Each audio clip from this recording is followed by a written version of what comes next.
Music videos. Everybody watches them. Everyone has a favourite. My favourite music video is Breeze Blocks by Alt J. My favourite music video is Bastille's Pompeii. My favourite music video is Asking Alexandra with Death of Me. My favourite music video is Alpha Omega by Architects. But why are they needed? What are they for? Music videos are made mainly for promotion, to promote the artist, the song, and the album. It tries to convince the viewer to buy the single or listen to the artist's other songs. It may even make them want to go to the artist's live show. This brings in money, not only for the artist but for the record label too. This is why the artist almost always appears in their video and why the attention of music videos is always on them. Sometimes music videos can be very controversial and end up being banned from sites such as YouTube and spark up a lot of media attention. Examples of this are Miley Cyrus's Wrecking Ball and Robin Thicke's Blurred Lines, both controversial for being overly sexual. Another example is MIA's video for Born Free, which was banned from YouTube for its violent nature. Artists make controversial videos to get attention, and it works. Miley Cyrus's Wrecking Ball became her first #1 single in the USA. Music videos can also be used to sell other brands. This is called product placement. Usually, product placement occurs in pop videos, as these bring in the biggest audiences and give the brand the best chance of promotion. Lady Gaga's video to Telephone has a heavy use of product placement, featuring brands such as Beats, Virgin Mobile and Coca-Cola, to name just a few. Artists usually agree to feature product placement in their videos because the companies they are advertising for pay them a lot of money. There are 4 main types of music video. The first is performance. This includes the singer lip-syncing and clips of musicians playing their instruments. Many pop videos include the artist taking part in a choreographed dance, whilst rock videos usually feature as live performances, which looks like the band is playing the song live. Sometimes, rock artists use actual footage from their live shows in their music videos. For instance, in the 30 Seconds to Mars video for Closer to the Edge. Another type of music video is narrative. This is when the video follows a storyline, usually in chronological order. The artist or lead singer usually plays the main character in these type of videos. The third type of music video is concept. This is usually when a video comes from an idea such as a movie.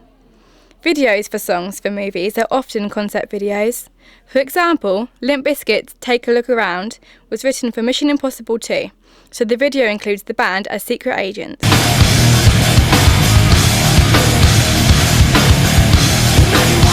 The final type of music video is experimental.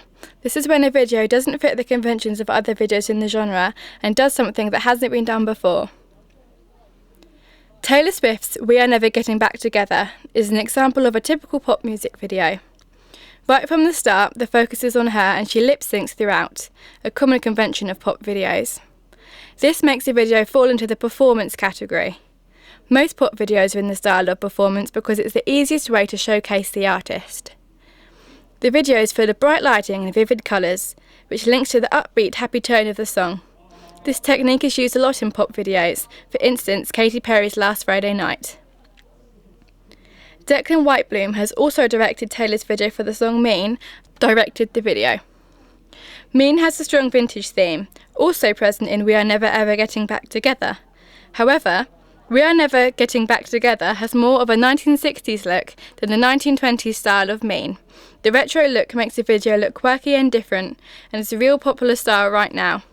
Giving the video a popular theme makes the video appeal more to young people. The video was shot in one take with no editing. This means that there is no cutting. This is uncommon in a pop video, as they are often edited to cut in time to the beat of the song. Shooting it in one take makes it feel as if you are actually in the video. Taylor strengthens this feeling by lip-syncing the words "no" and "I don't know" to the camera when her ex-boyfriend tries to crash her party. It is as if she's talking to the audience. Another reason to shoot it all in one take is to make the video resemble a pop-up book. Pop-up books hold connotations of children and fairy tales, so it could have been used to appeal to a young audience, but could also have been used ironically to show that the relationship she's singing about was not a fairy tale at all. The musicians in animal suits fit in with the pop-up book theme.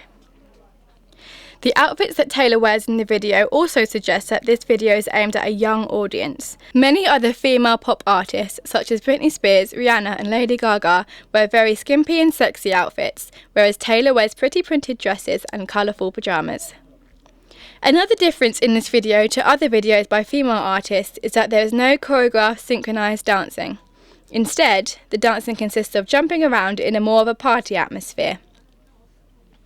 Contrastingly, Fall Out Boy's video To What a Catch Donny uses dull and gloomy colours and lighting to match the sombre tone of the song.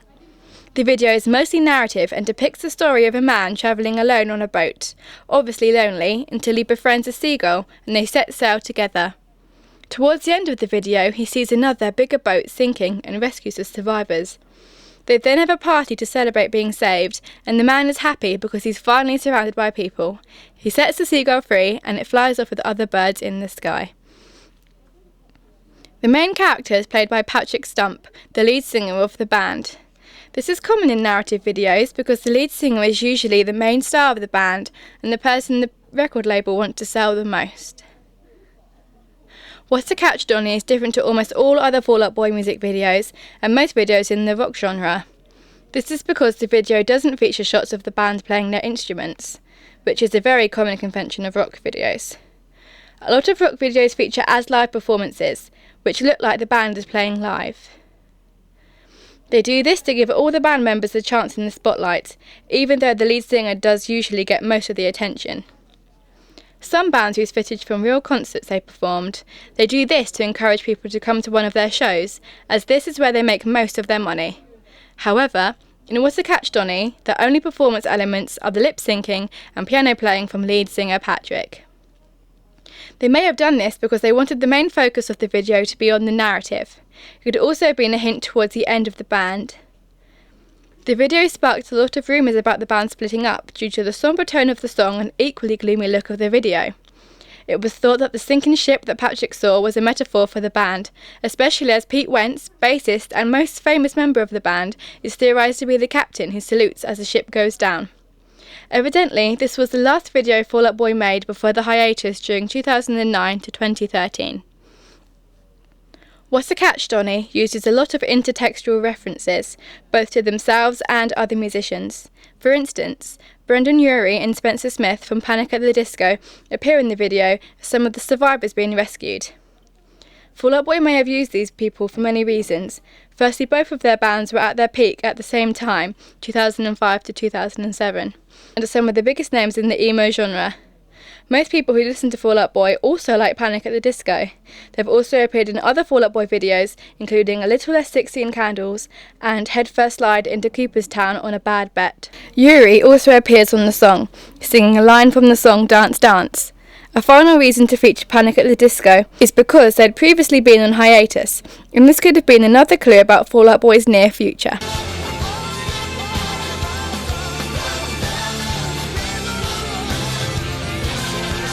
The video references themselves when Patrick is fishing and reels in props from their previous music videos.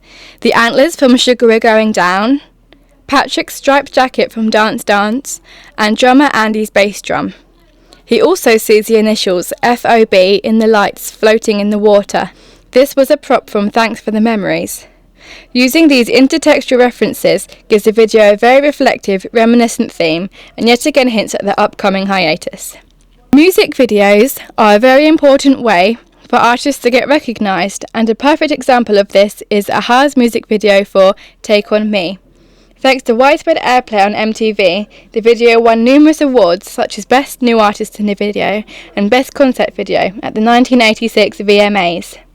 The success of the video played a huge part in getting the song to sell over 7 million copies, causing it to still be one of the highest-selling songs of all time. Take On Me can fall into all four categories. There are performances from the musicians and lead singer, both acting and singing. There's a strong narrative about a girl who falls in love with a comic book character and ends up in his world. The concept of the video is comic books coming to life. It also counts as an experimental video because they used rotoscoping to create the comic book world, and this had not previously been done before.